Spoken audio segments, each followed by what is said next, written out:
Hello students, today we solve a small and more trending problem of 12th class accountancy. This is question related to issue of debenture. हमारा question बोल रहा है Kiro limited issue 80,000 9% debenture of 100 each at par.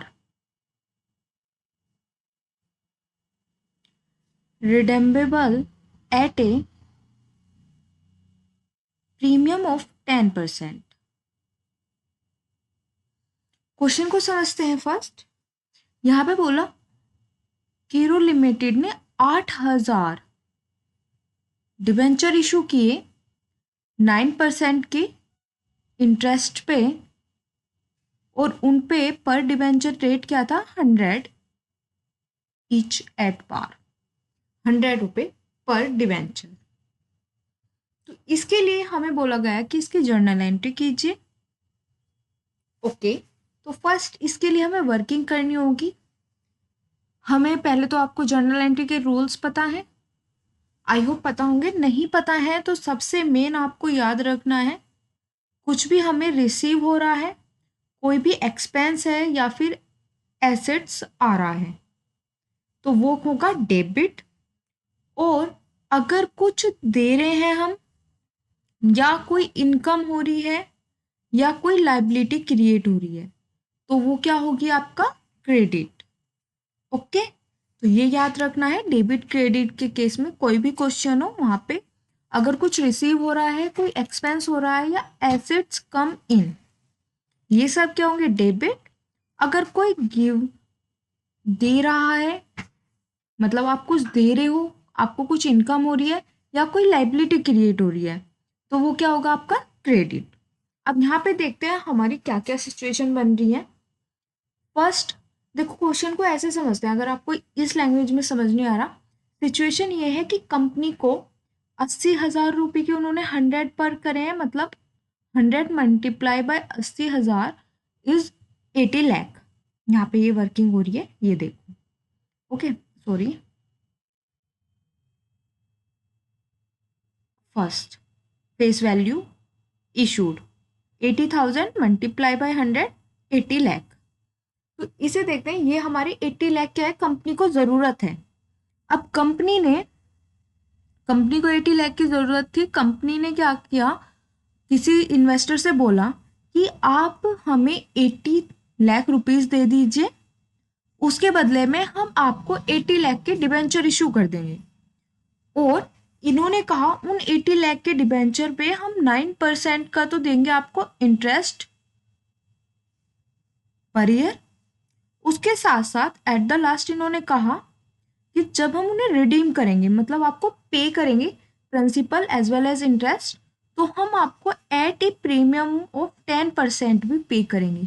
Premium मतलब जितना पैसा है उतना तो देंगे ही, उसके साथ साथ 10% और एक्स्ट्रा अमाउंट देंगे। ओके, तो ये कहा है। अब यहाँ पे हमने वर्किंग में देख लिया, हमारी फेस वैल्यू 80 लाख है। उसके बाद जब हम प्रीमियम पे रिडीम करेंगे उसकी 10% की वैल्यू क्या बनेगी आपकी 8 लाख। देन अगर हम इन 8 लाख की बात करें प्रीमियम की अमाउंट की, तो जो वो एक्स्ट्रा अमाउंट देंगे, देखो उन्होंने 80 लाख का यूज़ किया है तो वो तो रीजनेबल वैल्यू है, वो तो देनी ही चाहिए। बट जो 8 लाख दिया, कंपनी में उसे एज ए लॉस ट्रीट किया जाता है, क्योंकि कंपनी को जितनी अमाउंट के डिबेंचर से थे उससे एक्स्ट्रा देना पड़ा, तो ये एक तरह का लॉस होता है। अब हम देखते हैं यहाँ पे इसकी एंट्री कैसे होगी। जो आपका बैंक अकाउंट है, जब कंपनी को 80 लाख चाहिए, उसने डिबेंचर इशू किए और इन्वेस्टर से 80 लाख लिए, तो कंपनी के पास आए, रिसीव हुए तो डेबिट होंगे। अब रिसीव कहाँ पे होंगे, बैंक अकाउंट में, तो आपका बैंक अकाउंट हो गया डेबिट कितने से 80 लाख से। ओके, अब 80 लाख रिसीव हुए हैं, देने वाला कौन है, बैंक अकाउंट में 80 लाख रिसीव हुए हैं, लेकिन देने वाला कौन है, देने वाला है डिबेंचर अकाउंट। तो 9% debenture is the giver, that's why it is credit. Okay, then second आता है हमारी जो प्रीमियम थी ऑन रिडेम्पशन। प्रीमियम मैंने बताया था यहाँ पे एज ए लॉस ट्रीट की जाती है, तो सेकंड एंट्री होगी loss on issue of debenture account. Loss है तो हमने देखा था एक्सपेंसेस हो या लॉस हो वो क्या होंगे, डेबिट। तो हमारे 8 लाख से हमारा लॉस अकाउंट डेबिट हो गया। अब इस लॉस अकाउंट को डेबिट करने वाला कौन सा अकाउंट है, आपका प्रीमियम ऑन रिडेम्पशन। तो आपका to premium on redemption of debenture account क्या हो गया, क्रेडिट हो गया, कितने से, 8 लाख से। तो सिंपल सी एंट्री है, रूल याद रखने हैं, रूल याद रख लोगे तो आराम से हो जानी है। यहाँ पे ध्यान क्या रखना है, आपको याद करना होगा।